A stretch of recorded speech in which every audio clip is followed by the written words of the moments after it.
Yeah. So then we recorded a song. Oh my God. Mid-interview, are you kidding me? Mid-juice. Ben, how are you? Good. How Good are to meet you? you. Thanks for having me. This is nice. Are you kidding me? Are you filming? It's on. The camera's on. Sick. I am so sorry. I love this. Hey guys, Alex Rich. Ben Poremba. Hey, we are excited to let you know that we have episodes of our podcast, Jews in the Lou, dropping every other week, and you're not going to want to miss. We have some great guests lined up. Amazing. And while I have you, I want to thank the St. Louis Jewish Light for their incredible partnership and support of our podcast. St. Louis Jewish Light doing amazing work for our community, keeping us informed with stories, with updates.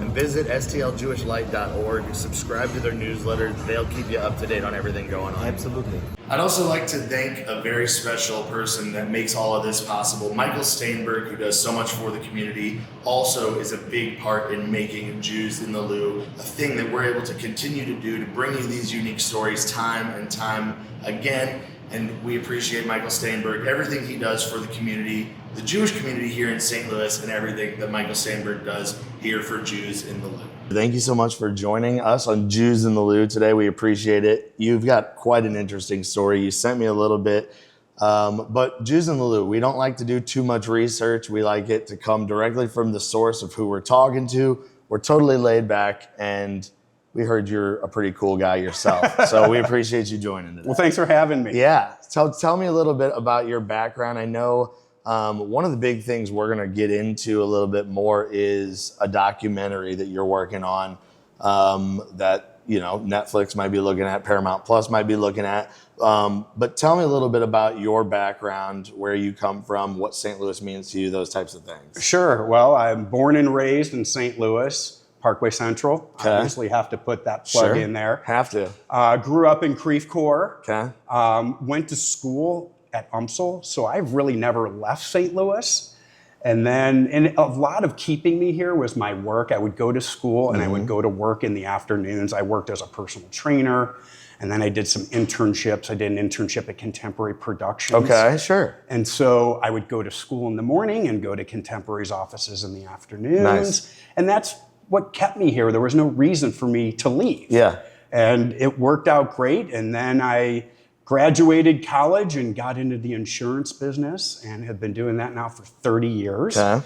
I currently live in Chesterfield and have two daughters that are both in college at the University of Wisconsin. Awesome. And been married to my wife, Amy, for 23 years, going on 24 in October. And we just got a new puppy, Frankie. Love it. I love it. On the side, I have always been a rock and roll kid. Yep. Grew up in the 80s. I'm still stuck on the hard rock, heavy metal music. And when I was in college, I think I was bored, looking for something to do, because UMSL's a commuter college. Sure. So you go to school and you come home. Right. So I always thought, you know what? I think I want to learn guitar. So it wasn't until I was in college that I started taking guitar lessons. Okay. You know, prior to that, I would go to all these concerts and enjoy the music. And I thought, you know, I want to see if I can do this. Yeah. And I had a lot of fun with it.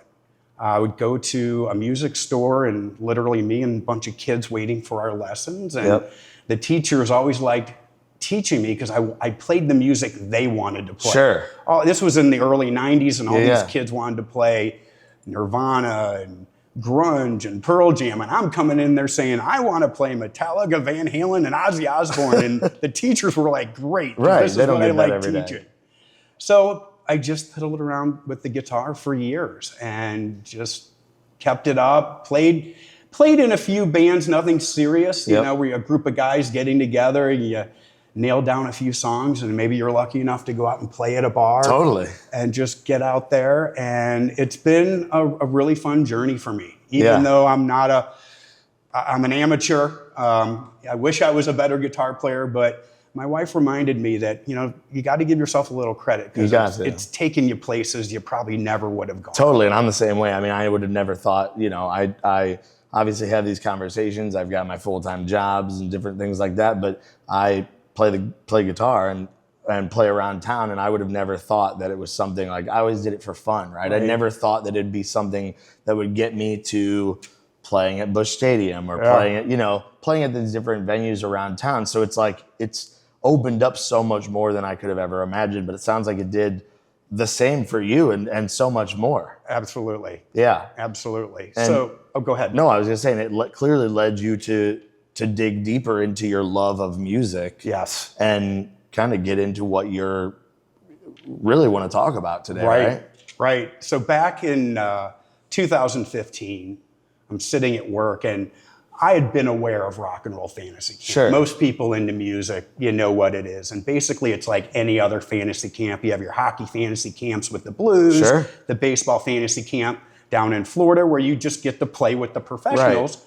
And a gentleman named David Fishoff, who was producing and still produces the Ringo Starr All-Star Tour, was on that tour and got the idea of sharing the experience with musicians and people, that things go on behind the scenes. Totally. It's a lot of fun, and he came up with this idea.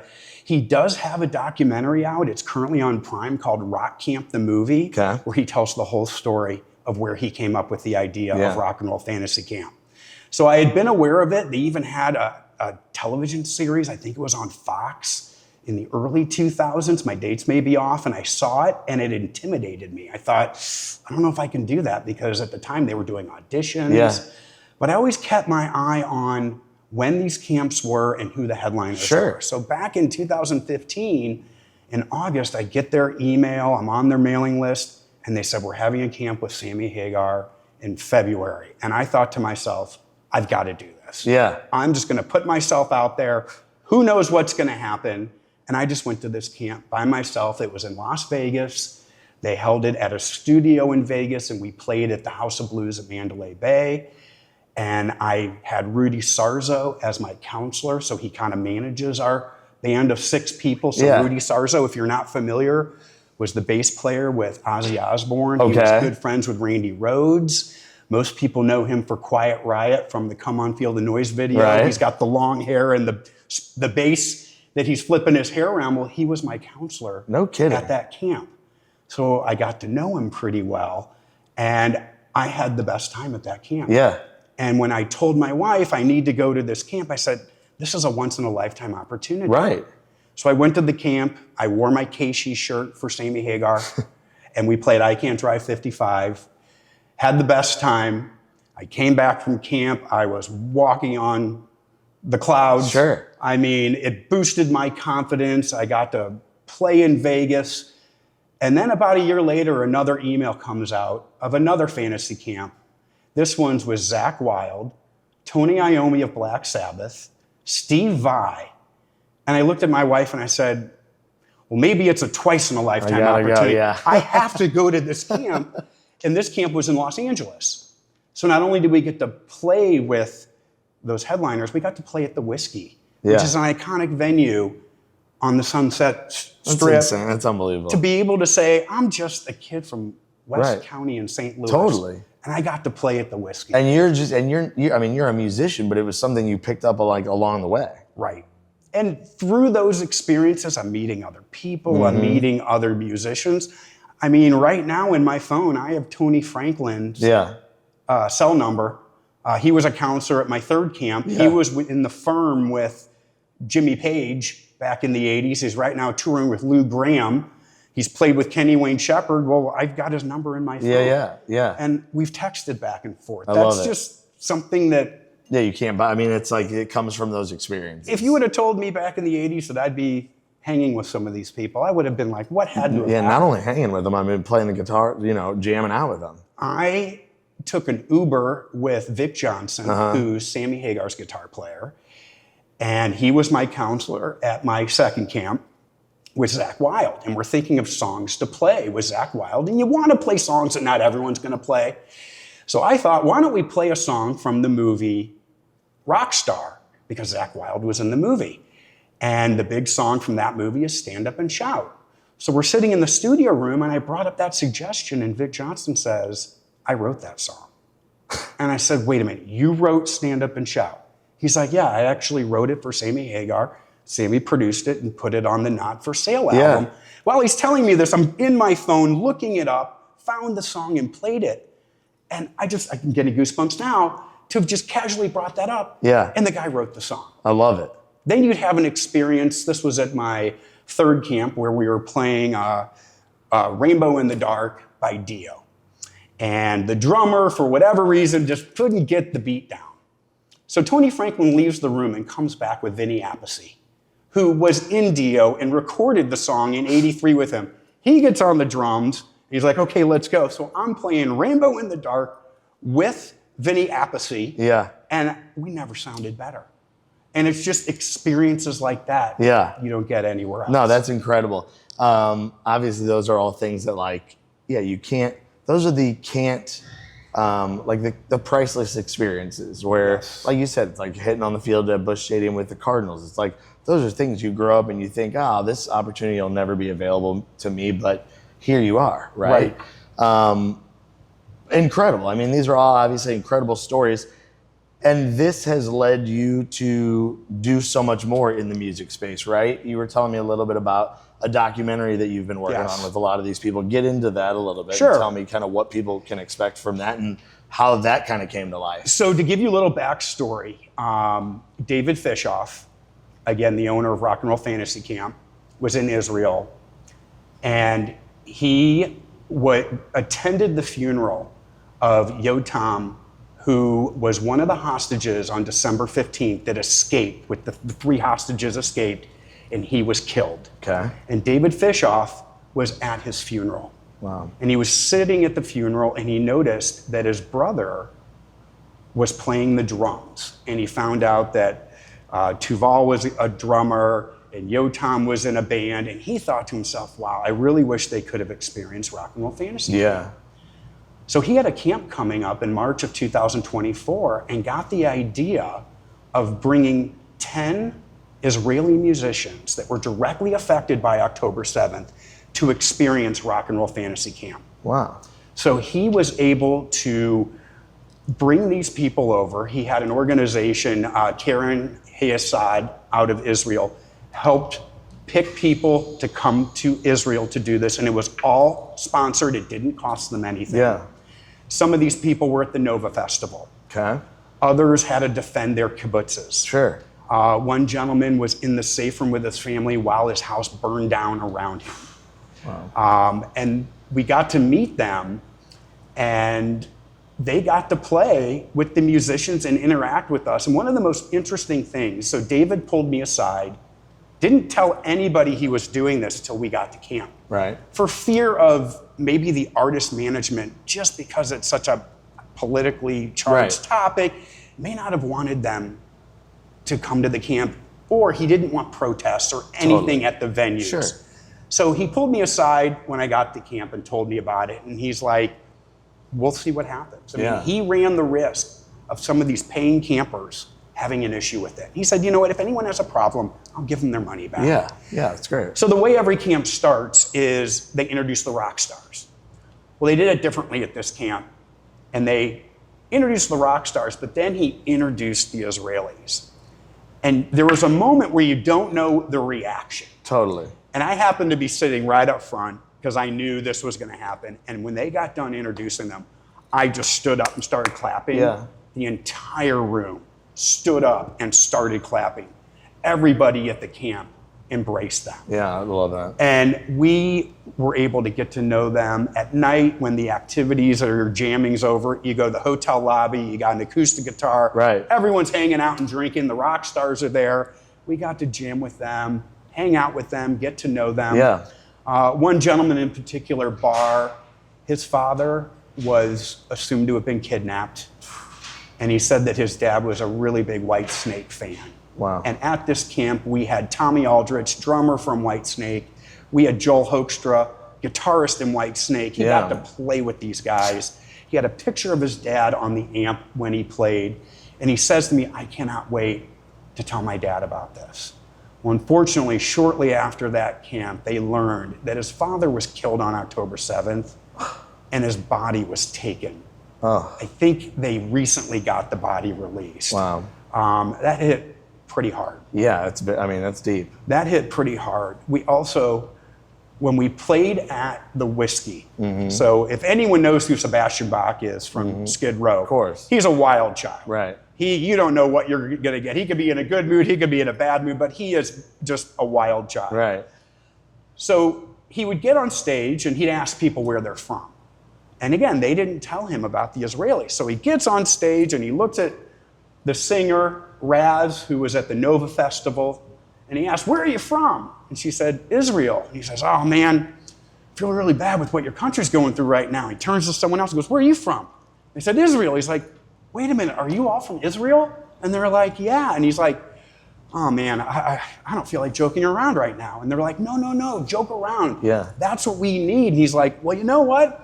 Get these people some beers. Let's get this going." And it just lifted the entire room. Yeah. And it just showed how powerful music is. Totally. And it connects everybody. Everyone. And it does help people heal. One of the gentlemen, Ben, the one who was in his safe room where his house burnt down around him, lost everything, he was having a very difficult time. This was March of 24. Okay. I mean, we're not even 6 months outside of what had happened. Sure.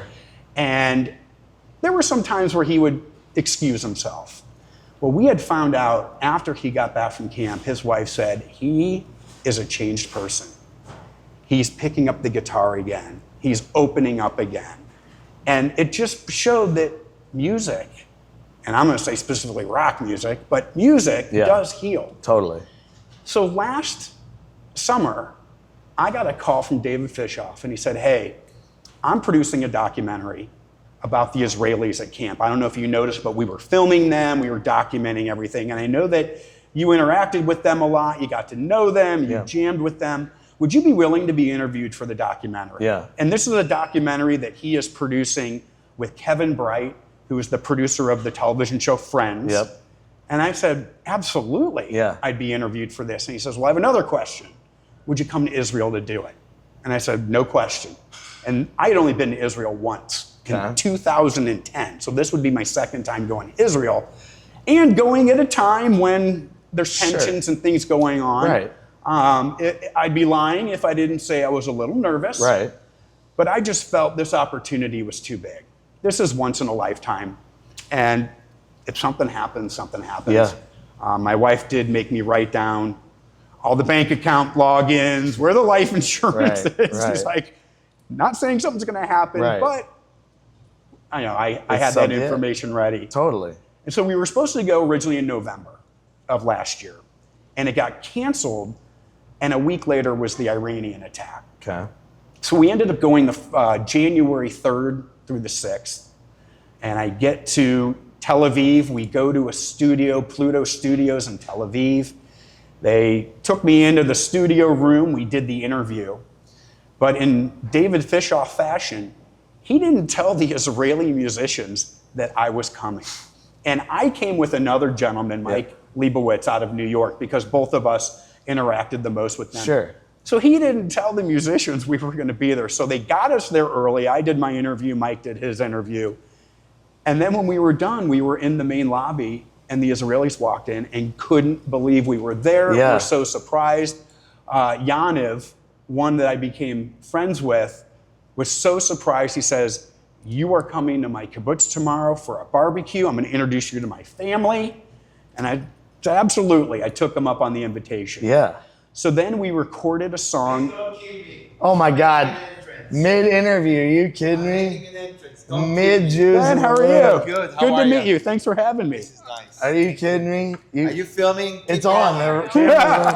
I Sick. am so sorry. I love this. I screwed up royally. And I stopped everything I was doing and I came over. Hysterical. Do I need to share the microphone now? No, don't share the microphone. We can put it on I cut you off in the middle of the interview. Where are we? Where he was just Let me getting catch into a little bit about his background, but he got past that and was talking about how he just flew out to Israel recently for to film this documentary that involves a lot of the Israeli folks that were at the festival on the October. Nova. Yeah, yes. Yeah. And they do this rock and roll fantasy camp where they bring you out and you perform with like these rock and rollers, these like famous musicians Incredible. and stuff. And so he was just kind of getting to he was in Israel and he connected with all these musicians, and I'll let you kind of. Sure. Yeah. So after they interviewed me, we went into the studio and recorded a Diane Warren song. She gave us a song to record for the movie.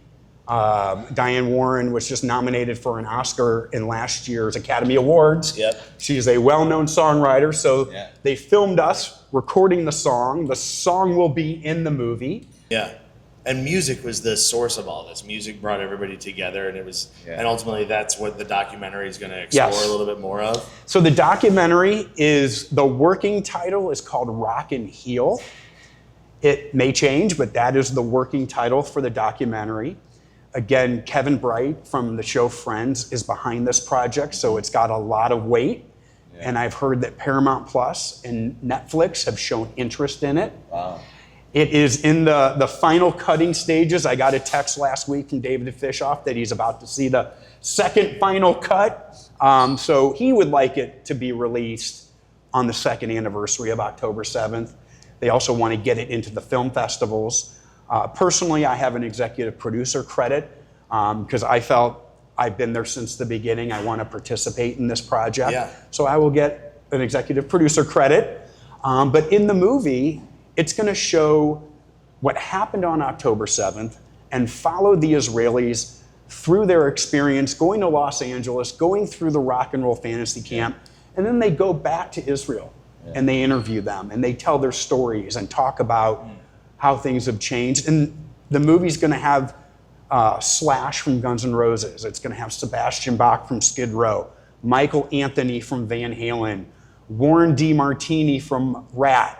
Probably miss Richard Fortus, who's a St. Louisan, who's in Guns N' Roses, and a bunch of other rock celebrities. So for me, my head swelled up when I'm thinking, wait a minute, I'm going to be in a movie with all these other rock stars. I'm getting behind this project. So I'm very excited about this, something I never thought I would be part of. And again, in 2015, I just took a chance and went to this rock and roll fantasy camp by myself and could never imagine that it led to this. Yeah. And the other thing that Rock and Roll Fantasy Camp does is they have a foundation that raises money to give scholarships to people that just don't have the means to attend a camp. So they give scholarships for people to come to the Rock and Roll Fantasy Camp. And it's called the Rock Fantasy Dreams Foundation, and I'm the current board president of the Rock Fantasy Dreams Foundation. So it's a way for me to give back and share this experience. Yeah. Because it really is about experiences. And you guys may have went over this, but you live in St. Louis. I do. So, Parkway Central guy. He mentioned that as well. Yeah. Gotcha. Yeah. Parkway North. So I'm really interested. I know that this is the time and the era where, and I'm Israeli, of course, that Israel just finds its way into every one of our conversations. And obviously your work is now focused on that terrible occasion and some of the ramifications and some of the healing. But I'd like to not talk about Israel. I'd like to talk about you as a Jew in the loop. Okay. And talk about what do you feel about this community? How are you do you consider yourself part of the community? Are you just happen to be a Jewish man living in St. Louis, identifying as Jewish, but is there a sense of community for you?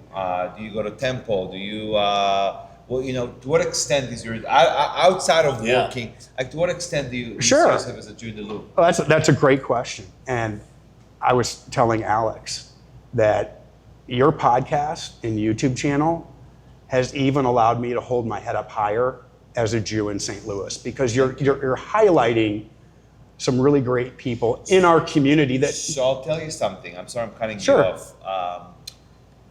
This came about because we felt like we are connected to a lot of other Jews and we have a lot of friends, but we're really, I wouldn't say that we are in the community, like we're here being Jewish and being who we are and having our friend circles and business circles and all that stuff. But we had a yearning to really explore the idea of what it means to be Jew in the Lou, and explore it in a way that's not rigorous. Right. Meaning, it's a way that is not, we're not embarking on this mission. All we're doing is, and we're completely unrehearsed, by the way, we keep saying this, but some people may watch this or not, but we never come to these meetings rehearsed. We want to discover, we want to uncover something so tell me, I cut you off, I'm sorry, but it was important for me to kind of interject and kind of tell you that this is our personal story with this podcast, is just to really start making those very, very light, interesting connection, and maybe when we look back at this, it might be that we've really were able to, stitch a community. Totally. So I think what you're doing is you're connecting the dots. yes, Because I see your podcast and I'll see someone that I know. yes, And then I'll see someone that I've never met before, but learn a lot about them. And realize, wow, I didn't realize this person was in St. Louis. yeah, So my involvement when I was growing up, grew up at Sheer-Emeth. It's okay, probably more because we lived in Creve Coeur. yes, But I was probably more the rebellious one when it came to my Judaism. Yeah. Because my mom only wanted me to date Jewish girls. So what did? I ran the opposite direction. yes, I didn't have a bar mitzvah. yeah, But it wasn't until I was in college and getting out of college that I think I realized the importance of the Jewish community. That it's not only a religion, but it's a culture. Totally. right, Like I can walk into the house of someone who's not Jewish and you feel different. Sure. But when I walk into the home of someone who's Jewish, it feels more accepting.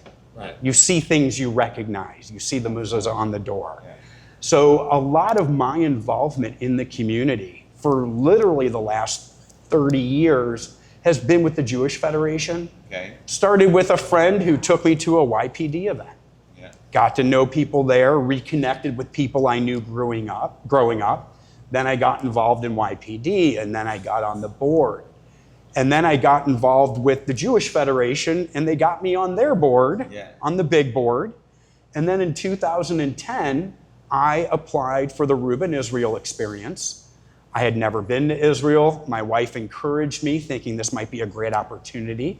So I applied for the Reuben Israel experience in 2010. Went to Israel October of 2010, and then came back and continued participating on various committees.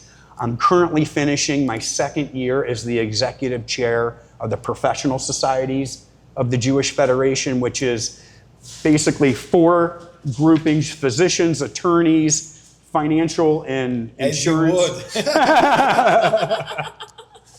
All the stigma, all the We categorize ourselves. Right. all the stereotypes are true. All the stereotypes are true. So yeah, I mean, that's really kept me involved in the Jewish community. Yeah. We're filming this today at Florentin as opposed to the deli. Yep. But I think I may have told this story on one of the other podcasts about, there is a great book called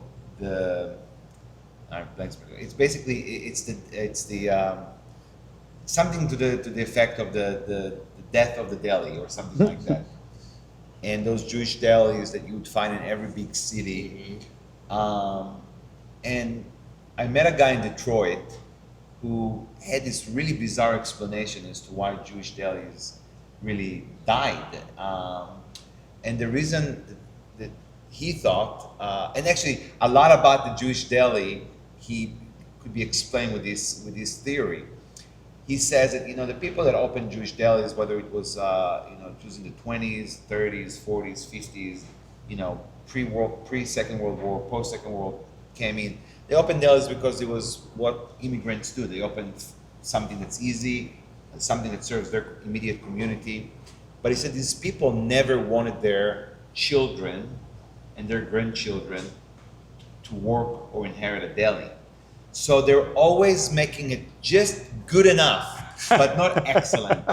The service sucked on purpose. The food was so on purpose. They said, this is just means for us to sustain our family immediately. But fuck, we don't want our kids to be deli men. We want them to be lawyers, doctors, Right. financial people. That's right. And it's like, at first I'm like, this is funny. But I believe that there is an attitude about this, that's true. But anyway, I had to share that story. That's funny. Well, maybe we'll have to get the restaurant deli division of the professional societies one There day. you go. Seriously. So that's incredible. So you're married and you have children. I'm married, going on 24 years in October. I've got 2 daughters who are both at the University of Wisconsin. Great. And we just, about 3 weeks ago, brought home a golden doodle puppy. Oh, fun. So we're full house. And name? Frankie. Frankie. Okay. I like Frankie. I like Frankie. Frankie's a good dog name. Do you feel like music has, like, obviously with everything you experienced, helped make your Judaism stronger? Because I will say from my experience growing up, I was at United Hebrew. I felt like even if you were at the synagogue to not necessarily, like everybody's there for their own reason, but if you're there and you're involved in the music, like for me, the music helped me stay involved. I'm ADHD, like I'm all over the place, right? I know you're the same exact way, right? You're all over the place. But the music aspect of Judaism really helped me kind of lock in and enjoy everything else that comes with being Jewish. Right. You would say the same for yourself. I would, but I would also say I think it was the music that pulled me in versus me pulling in the music. Yeah. And I think within this last year, had I not, 30 years ago or 25 years ago now picked up the guitar to even try to play it, or even take the chance of going to that first rock camp by myself. Most people don't go do things by themselves like that. Yeah. You go with a friend so you feel more comfortable. I just got on a plane and went and didn't know what to expect, led me to this. And I'd say this experience, the music, has pulled me a lot closer to my Judaism because it brought me back to Israel.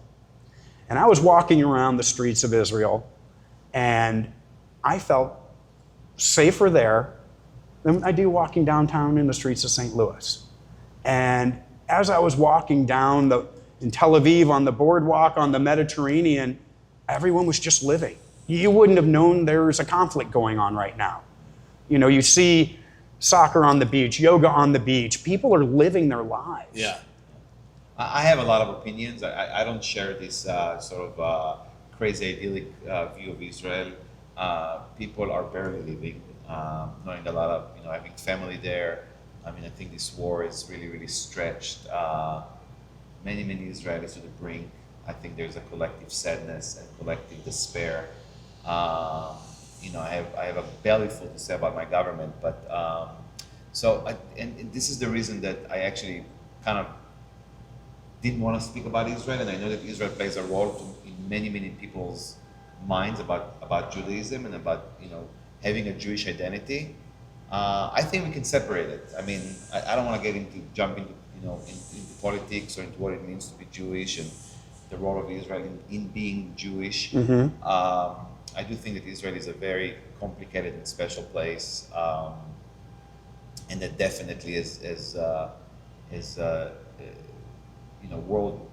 If you're a non-Israeli Jew, it's definitely an important place to explore and to know.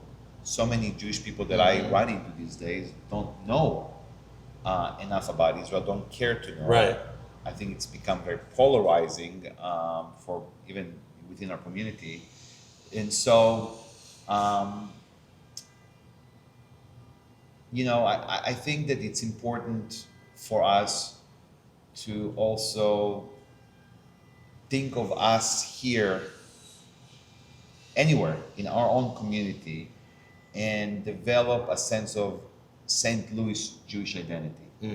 Not just I'm Jewish and I'm part of this organization, and I'm Jewish, I'm going to Israel and I'm for this one.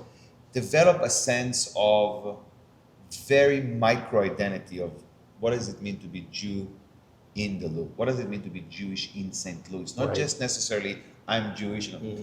And I think that it's been very, very telling from all of our meetings and all of our conversation is that the quality of humans that we brought to this show, some born Jewish, some converted Jews, some Orthodox, some very non-practicing. The quality of the people that we know that have some association, whether deep or marginal, to the Jewish community, has been fascinating. The quality is incredible, and there is a story that we can tell, but there's a story that we can, a collective St. Louis Jewish story that we want to tell, that we want to speak about, that we need to bring together. But there is also a huge void, a huge vacuum in St. Louis. It's a community that really is too focused, too centralized within the J, as it should, the center and the federation. That's who is really running the show, if you will. I'm not opposed to it. I'm not against it. This is not in any way a statement. I love the fact that we still have a very active Jewish federation. Totally. We have great people that run it. But I do think that there is some kind of void for a lot of people that want to be connected to a Jewish community here, want to be connected without actually having to just have a storyline or a narrative that they need to apply to for themselves, because not everybody went to Israel as a Jewish, and not everybody think the way you and I think about Israel, and not everybody believe that that's a prerequisite to being Jewish.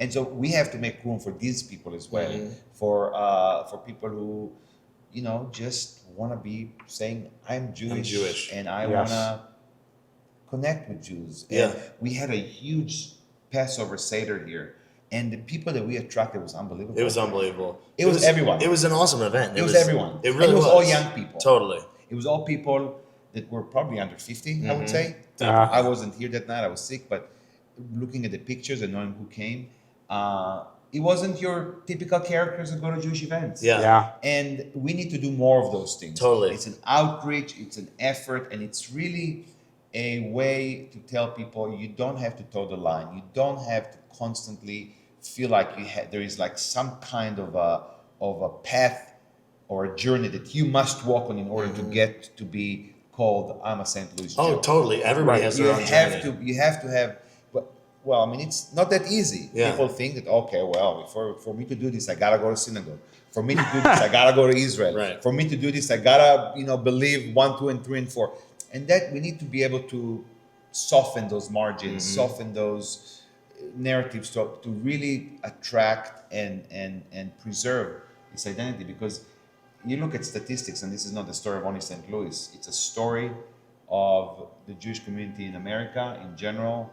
It's that we are losing numbers. We are. We are. I mean, I've heard that when I was at United Hebrew, I was on their board, and that was a big topic. It was around the time they were talking possibly merging with Temple Israel because of the declining numbers. I think that, and I can only speak for myself and my experience, my father was raised very Reform, synagogue every Saturday. I grew up with my grandfather, very Reform. He was the president of B'nai Emunah at one time. He would go every Saturday. And I was raised Reform. Yeah. And, like I said, I didn't have a bar mitzvah. That wasn't important to me. Yeah. I didn't go to Sunday school every Sunday, but I was confirmed because they had a program where if you go on 5 retreats, once a month, they'll confirm you. So I did what was for me the path of least resistance. Right. Yes. But what I was able to do is find how I can be Jewish. Exactly. Like, I don't have to go to synagogue every Saturday. Yeah. I will even tell you, when I was in Israel filming the documentary, David Fishoff and his friend Sam Grunberg hosted me at a Shabbat dinner, and they're Orthodox. I embarrassed myself at one point. Yeah. Because it was when we came back from washing our hands, we came back in the room, and we're just standing there, and I'm asking his son about the time he met Bill Belichick. That's exactly what David Fishoff did to me, and I thought, I really messed up. I'm like, I'm not in the movie anymore. He's cutting me out. But what I've been able to do is find my way. Yes. And as much as Judaism is a religion, it is a culture. Yes. It's a way of living. It's a way of thinking. Yes. You know, and I've been able to find my way how being involved in the Jewish Federation, I'm able to give back in that way versus going to temple every Saturday and being active on a religious side. Now, we do observe the holidays, the high holidays. Sure, yes. Obviously, Hanukkah, the kids' favorite holiday. Yes. We host Passover. But, you know, it's more for me about the culture. And one of the biggest eye-opening moments for me, and I don't disparage this at all, but again, I went to UMSL here in St. Louis, the University of Missouri, So St. did I. Louis. And there were fraternities. Well, it's a commuter school. You don't get a lot of social opportunities unless you seek it out. So I joined one of the fraternities at UMSL, which was right off a Natural Bridge. Yes. And I was one of 2 Jews in the fraternity. And that's really where my eyes were open. Because I know you go to Columbia, you go to other big schools, you've got your Jewish fraternities and Jewish sororities. Well, here I am, being one of 2 Jews in a fraternity. You a frat boy? I was a frat boy. We were definitely not a Jewish fraternity. And, you know, I did notice some differences. Yeah. You know, there was one time we were in intramural flag football and they threw the ball and it went over my head and someone made the comment of, well, next time pretend it's a matzo ball and maybe you catch it. Yeah. You know, it's those things. Sure. But I think that's where I started realizing the culture, and I would go to a YPD event and think to myself, okay, I feel more comfortable here. And really grabbed a hold of, this isn't just a religion. It's a culture, it's a way of living, it's some principles and values you live your life. Totally. And when I met my wife, you know, we've lived parallel lives and how we were raised and what we value and what we want from our kids. There was no question our kids were going to go to summer camp. Right. It was just which one. Yeah. So if we had boys, they'd go to the camp I went to, Camp Thunderbird. And if they were girls, they were going to go to Interlochen. And I had 2 girls. So they went to Camp Interlochen in Eagle River, Wisconsin. But, you know, it wasn't, I went to camp and she didn't, and I had to convince her to send the kids to camp. They're going to camp. Right. We both had that shared experience. I want to read you something because I think it's relevant. So my son just had bar mitzvah last month. Yep. Congratulations, Mazel Tov. Thank you. And, you know, it took me good, you know, I wrote 17 different speeches. I wanted to be concise. I wanted to be about him. I had all different themes. And obviously, I worked on this speech and worked on it. And a couple of weeks before the bar mitzvah, the rabbi asked me to share with her what I wrote. And also because, you know, my wife is hearing impaired, so we had an interpreter, and the interpreter wanted to see so she could prepare. Anyways, so I had a timeline. I couldn't just procrastinate. They wanted me to submit the speech a couple of weeks before. And I read my speech, and I'm like, you know, you do one of those things where you just say, I'm going to just start all over again. Right. And I wrote it in one breath, and it was, but to your point, I wanted to read you something that I wrote for Omri, and see if I can find it here.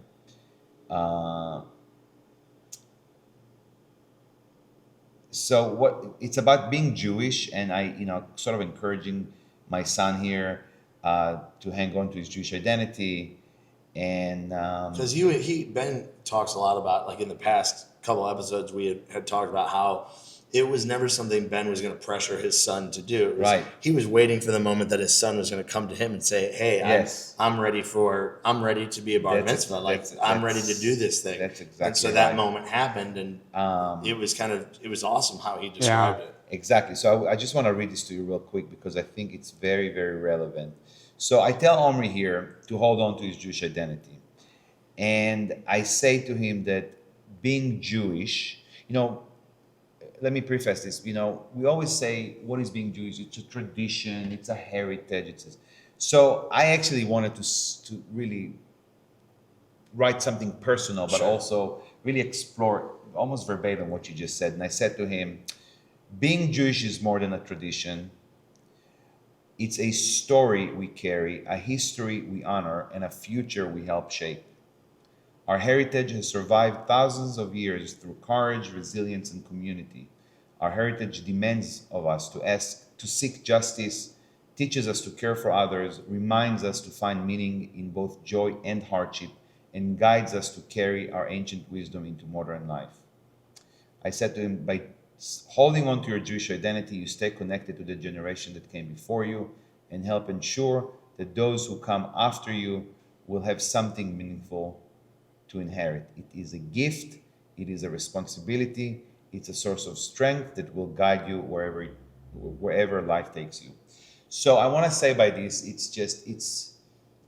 the identity is really almost something you constantly, but does both things. It anchors you, it roots you, but it also gravitates you towards something that is there or and that was the important thing for me, to really tell him and tell my audience and tell you and tell whoever what it means. Because I ask myself that question all the time, and that answer constantly kind of evolves. But the more I think about it, we're not starting from fresh. We have thousands of years that we have to. It's not a new thing, a new culture, a new attitude, a new tradition, and we have to plug into the past. There's no way around this. But it doesn't mean that we have to be completely held back. Actually, I think being Jewish demands of us, because of our survival instincts, because of the fact that we are constantly persecuted and marginalized. Judaism teaches us in a way to really shape and be active in shaping our future identity. Maybe slightly different from what we think of Judaism today. It's very, very different from what we thought of Judaism before Israel. It's very different from what we thought of Judaism before World War II. We constantly, not adapting, but really actively seeking to change in order to protect and preserve, but also in order for us to open to the world and for the world to open to us. And so those are the important lessons, I think. I think that's what makes Judaism and the community here in St. Louis and that's what I'm so talking strong. About. That's what I'm talking And that's about. why it's important. I think those are beautiful words too, obviously. But yes, building a stronger community together, knowing that, like, going back to what you were saying, it doesn't matter how you show your Judaism. Everybody's got their own way to show that. But whatever we can do on a daily basis to make our, I guess, cultural experiences stronger and our community stronger together, I think that's really what the goal is of Judaism, but the goal of, obviously, Jews in the Lou as well. Yes. So, and I think you're doing that. I think you're you're connecting the dots. You know, speaking from someone, like I said, when I was younger, I kind of ran from the Judaism because it was almost forced down my throat with my grandparents and how strongly they observed everything. I ran the other way, and it wasn't until I matured and I grew up and got out of college that I'm now running to it. And in that journey of running to it and getting involved and going on the Reuben trip, I ended up falling into this opportunity with this documentary, meeting these Israelis who now, they're all great friends of mine. We stay in constant communication. That I ran towards it, but I felt like I had a wind pushing me even harder. And in the documentary, when they interviewed me, this is kind of funny, I made the comment that, they asked me the question, did you ever question coming to Israel because of what's going on to be part of this? And I said, absolutely not. I mean, this brings the two most important things in my life together, my Judaism and rock and roll. And when I came home from Israel and I told my family with my kids sitting there, my daughter says, your family doesn't play into that? And I'm like, well, you do that with your family. I guess we'll have to do a take two. But I think it's so cool to have someone like you in St. Louis. Again, it's we keep finding the most interesting and just illustrious characters in this community. And I didn't hear anything about what you were doing, and so thank you bringing this to us. Yeah. You want to keep talking? I have to. I came in with force. No, I think this is- I have to leave No, with no, force. totally. I think this has But, been a great conversation. No, again, like Ben said, your story is unique, and we appreciate you. You definitely look reaching like a out. rock star. You do look like a rock star. I know. I dressed You the do. part. I love it. No, My wife calls us the Halloween costumes. no, it's everyday outfit. And then I like all the other little Jewish symbolism. You're as you. well. Yeah. You're very You're you. you. Yeah. Which we talk about a lot as well. Ben's you. Yeah, it's great. But no, again, thank you so much. I think that it's such a cool. First of all, I commend you. I mean, the project sounds incredible. I can't wait to watch it. Yes. It's moving. It's And I think the emotional. goal of the project And I'm is sure to that- change opinion. Yes. Is not to be political. It's just to show these are people. yeah. Yes. And what they experienced. Yes. And I think that's the message that needs to get out. And I've seen clips from it, and they're just telling their stories, but showing them going through this process and Yeah. how the music really did But it's a uplift human. them. It's a human. It's a story. human story. I hate that we keep having to justify our existence as humans. I mean, leave alone politics. Are there bad things that are happening? Disasters. It's an ugly situation. No matter how you flip it and where you look at it. But bringing a human story, I think, is the only way Yes. to ever get out of this disgusting situation Yes. and horrible situation. Yeah. That's the only way. It's Totally. just bringing the humanity and encourage a little bit of empathy. And That's it. It's about people. Yes. You know, I was just in Las Vegas with a friend of mine from Rock and Roll Fantasy Camp who's originally from Russia. He lives in Canada now. Well, it was his 50th birthday, and he brought some family and friends from Moscow. And we ended up hanging out and having a great time. And I even joked with them and said, gosh, growing up in the 80s, they taught me to hate you. Yeah. But if you just get people together to meet each other, Yeah. you'll find we're a lot alike. It's, Everybody's for the same you've got the leaders fighting, but we're all people, and we all really want the same things out of life. We want to be happy. We want to raise our family. We want to be safe. No doubt. But I think it's about get away from all the noise and meet the people. Yeah. And then you'll feel a connection. Also understand that there's a rainbow of positions within being Jewish. A lot of the people that are now so anti-Israel and unfortunately also with some anti-Semitic undertones. Not that everyone that's anti-Israel is anti-Semitic. I accept that, but a lot of this criticism treat us as one thing. That everybody is towing the line and getting. No. There is strong opposition to the war inside of Israel. There is support for the war inside of Israel. There is a rainbow, a plethora of takes and nuances and viewpoints, and it's the same way that we're demanded to look upon our enemies and our the other side with the same idea that there is a rainbow of opinions there and positions there. We also have, a rainbow of positions and opinions, and I think and everybody's better for it. Right. If everybody was talking the same language, It would- we'd be Life would be pretty boring very boring. if we all had Yeah. the same opinions of everything. Let's respect nuance everywhere, globally. I love Poremba 2028. You're right. Hilarious. No, we appreciate you sharing your story. Well, thank with you us. for having And- me. And this is our goal is for more people like yourself to share their story and what makes them Jewish and what makes them a Jew in the loop. I'll tell you, St. Louis has a lot of great things Yes. and a lot of great people, and it's just getting them to come forward. Yes. Well, we Thank you appreciate so much. Really appreciate Ben, it. thank you. Yeah, Yeah. what a pleasure. Thank you, Alex. Yeah, thank you. Appreciate it.